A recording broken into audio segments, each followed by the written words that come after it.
Welcome to our posts. Today we will see stories of our malicious compliance. So Sumi, can do.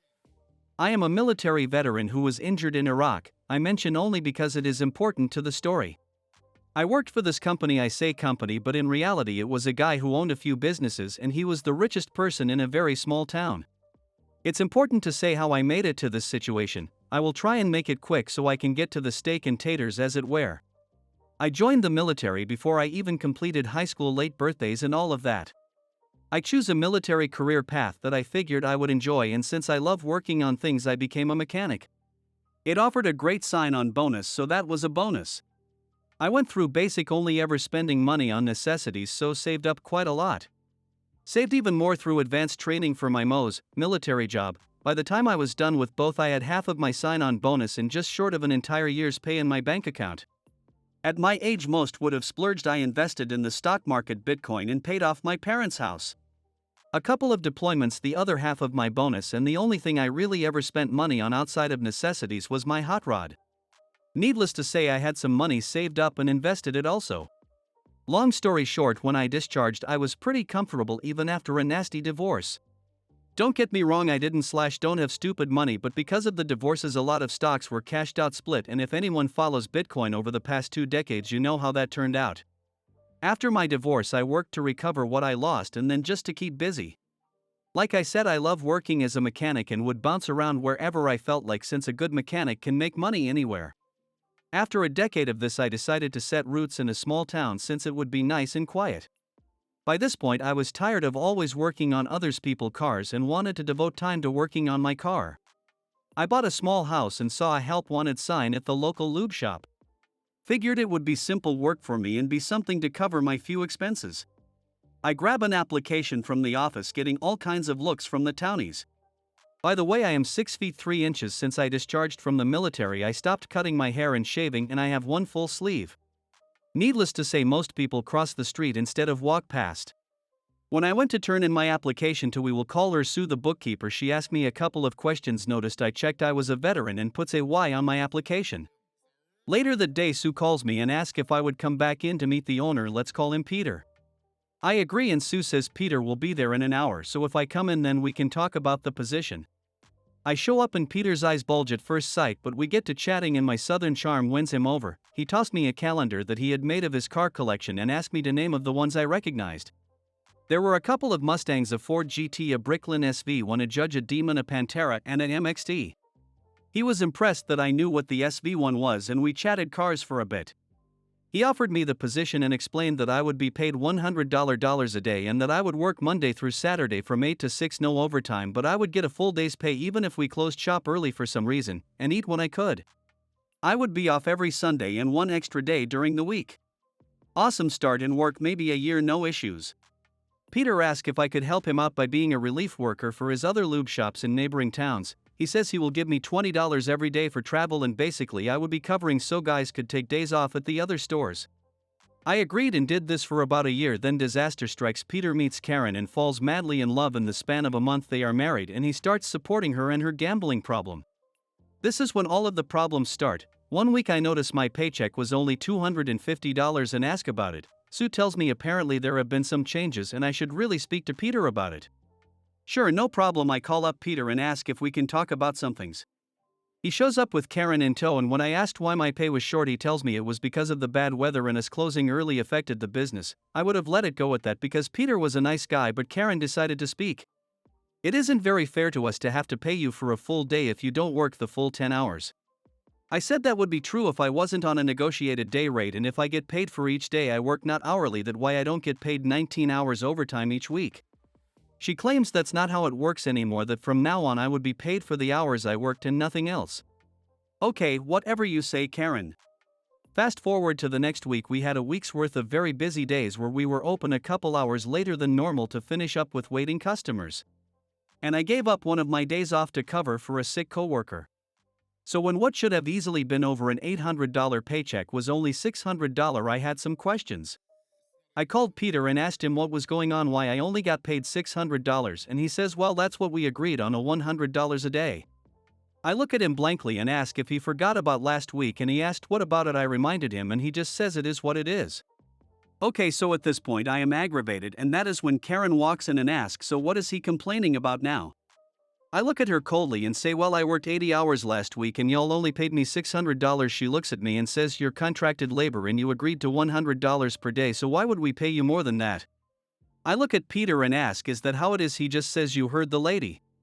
I went home and convinced myself that I was only working to cover my few living expenses anyway. The job isn't that hard. The only other things in this small town would have been assembling sheds or slinging chickens at a chicken plant. The next week, one of the guys I work with is getting yelled at in front of customers by Karen about what she claims is an OSHA violation. She claims that as part owner of the company, it is her responsibility to ensure that all OSHA regulations are met, and his apparent violation was him wearing tinted safety glasses. Now this is BS because the base faced east-west, and with how the cars pulled in, top workers got the sun during the day and the pit worker got it in the evening. I shake my head as I am walking in, and like a T-Rex in a dinosaur movie, it attracted Karen's attention and she decides to shout at me, "You got something to say, you big B word," and I just kept walking. I told Sue she needed to have a long talk with Peter before Karen's mouth wrote checks he would have to cash, and she says I just keep the books, don't involve me. So this behavior goes on another year, and finally I am at my limit. On the day I started my malicious compliance, I was in a very bad mood. I had woken up to news that a good friend of mine that was responsible for me surviving being blown up in Iraq was taken out by a drunk driver. Not wanting to deal with anyone, I tell the shop I will be working pit all day and to just let me be. These guys have been working with me a few years now and know something is up. I never once thought that this would be a day that I would need to deal with Karen, since I was working at the furthest shop from the main shop and it was in the opposite direction of the casinos. But I wasn't so lucky, or maybe I was. Peter and Karen show up and she storms into the pit and scream, "Peter, come look at this mess." I have no idea what she is talking about because I always kept the pit spotless and would clean as I worked where a lot of others would clean at the end of the day. Her complaint was about 50 of the most common oil filters we would use in a day being stacked on my waste drums for easy access to me, so I wouldn't have to wait to the top guys to hand me filters. I did this all of the time and Peter knew about it and never cared before he comes down, looks around and tells me like he is talking to a teenager, "Clean up this pigsty." I shake my head and say, "Today's not the day, Peter, move on and take her with you." This apparently infuriated Karen, who of course thought it was the utmost disrespect to her and Peter, and he tells me if I don't like it I am free to leave, so I left. Now don't freak out, this story isn't over yet, that it just the first flap of the butterfly's wings that started a massive crap storm. The next day Peter calls me and asks me to swing by the main store on my way home. I think he is going to apologize about the day before, figured one of the other guys might have told him why I was so on edge. No, that was not what this was about. Peter was calling me in to inform me that for the next 6 months I would be on a probation period for my actions, and for these 6 months I would only be paid $50 a day and I wouldn't receive the normal $20 a day I received for driving to the other shops. I ask if he is serious about this and if he has seriously considered what he was doing. This is when Peter's let his true colors shine. He tells me I am lucky I wasn't fired for my constant disrespect towards him and the co-owner Karen, how if he didn't pity me for being a struggling disabled veteran. I never once discussed my money with anyone I worked with. Why Peter thought I was broke and desperate was solely based on my appearance. From what I could tell, he would have fired me long ago. Something inside me snapped and I just started laughing. He asked me what I thought was so funny and I stood to my full height, stepped to him like a drill sergeant about to give some wall-to-wall counseling and say you should reconsider your life choices and who you choose to go into business with. Peter then says, "What, you gonna sue me or something? Go ahead if you think you can afford to. What do you get from the VA, like $1,000 a month? I know how bad you need this job." That wasn't my plan, but it kicked in my malicious compliance, and since I will always be a solider to go to war. That day I called a labor lawyer, paid the $3,000 retainer and started my lawsuit for unsafe work environment, unpaid overtime, and minimum wage violations. All while continuing to work for him. It was glorious, but still not enough. It took about the 6 months of my probation for the lawyer to get off of the paperwork together and filed slow rolling it on my request, and this lawyer was a former Marine, so I think he had an idea of what I had in mind. After everything was ready, my lawyer filed the paperwork and Peter and Karen were served at the main store while I was at work. They read the paperwork and the process server for my lawyer stuck around to be a witness to what I knew would be coming. When they read that I was suing them, Karen and Peter flipped. Peter shouts, "I should kick you, but you ungrateful piece of crap," and Karen screams, "You're effing fired, you. I bet you weren't even really in the military." The process server recorded everything, gave it to my lawyer, who added to the lawsuit unlawful termination because it is illegal to fire an employee because they are suing you. The next day I opened up my lube shop car wash combo and started recruiting my former coworkers at higher pay plus commission. They also wanted to jump in on the lawsuit and my lawyer was more than happy to add them to it. So 2 years down the road, after subpoenas to get security footage from the shops, the books going back 5 years, and sworn testimonies, we go to a mediation to settle. They offer a measly $50K to split between the 15 of us on the lawsuit, when that didn't even cover the unpaid overtime. We declined. Then our Apache came in to save the day. Sent by the IRS, delivered to my lawyer because of request for the company's tax documents. Peter held each lube shop as its own individual LLC, each with its own tax ID and employment record.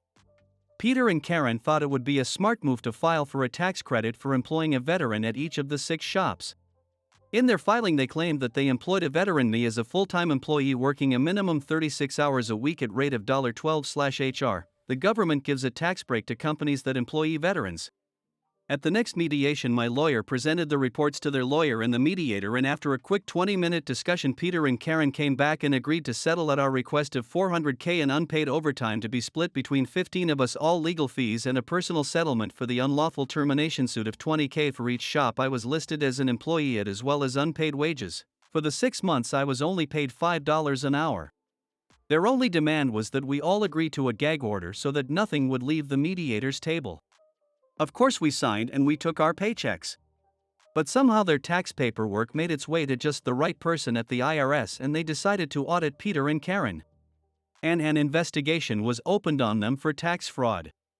I sold the shop I opened to the guys that came over and jumped in on the lawsuit. They each paid me $8K and I washed my hands of it. I put my house up for sale and moved away. I did go back about 8 months later because the guy who was supposed to take care of the lawn had apparently been arrested, and the yard went a few months without being cut before the city informed me that they were going to fine me $100 a day until it was brought to code. So I went down to mow it myself. While there, I decided to check in with my realtor to see if there was anything we could do about yard maintenance, and who do I see but little OL Sue sitting pretty at the front desk. Sue couldn't speak fast enough to tell me what all had happened, and it was perfect. What I thought was an Apache turned out to be an atom bomb. Peter filed bankruptcy to try and not go broke after making a plea deal for probation for tax fraud and paying a ton in unpaid taxes. Karen took off with some dude she met at a casino. I asked Sue 2 questions: if she knew who reported the fraudulent tax paperwork to the IRS and what happened with Peter's car collection. She told me I have no idea, and to check the parking behind the realtor's office before leaving. On my way out, I took a peek behind the realtor's office to see a safety green SV1 sitting there. Apparently Peter started selling off his cars early and cheap, hoping he would be able to buy them back after filing bankruptcy. To this day I have no idea who, if anyone, actually turned in the paperwork to the IRS. My personal theory is whoever was tasked with compiling it all with their claims noticed something strange and reported it. However it happened, it couldn't have happened to anyone more deserving. I hope you guys like this video. If you did, make sure like, comment, share and subscribe the channel or posts.